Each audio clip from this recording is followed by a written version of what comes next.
بسم اللہ الرحمن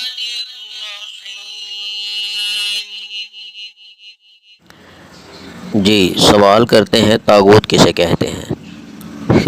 یہ کچھ دنوں سے یہ طاغوت کا لفظ وائرل ہوا ہے، وہ بھی ساحل ادیم اور خلیل الرحمان قمر صاحب کے مابین یہ بات چیت چلی، اس کی وجہ سے لوگ یہ سوال کرتے ہیں۔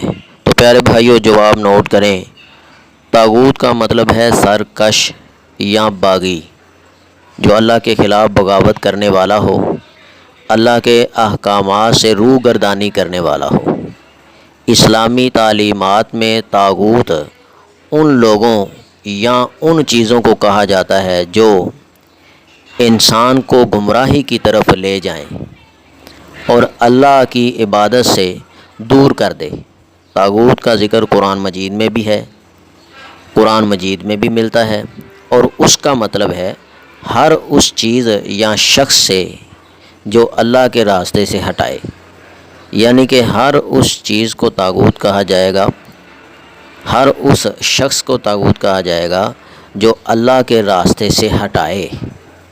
اللہ تعالیٰ بات کو سمجھنے کی توفیق عطا فرمائے۔ صدق اللہ العظیم۔ اگر آپ کو اس ویڈیو سے دینی فائدہ ہوا ہے تو حق بنتا ہے کہ آپ اس اسلامی چینل کو لازمی سبسکرائب کر دیں، لائک کریں اور کمنٹ میں اپنے خیال کا اظہار کرنا مت بھولیں۔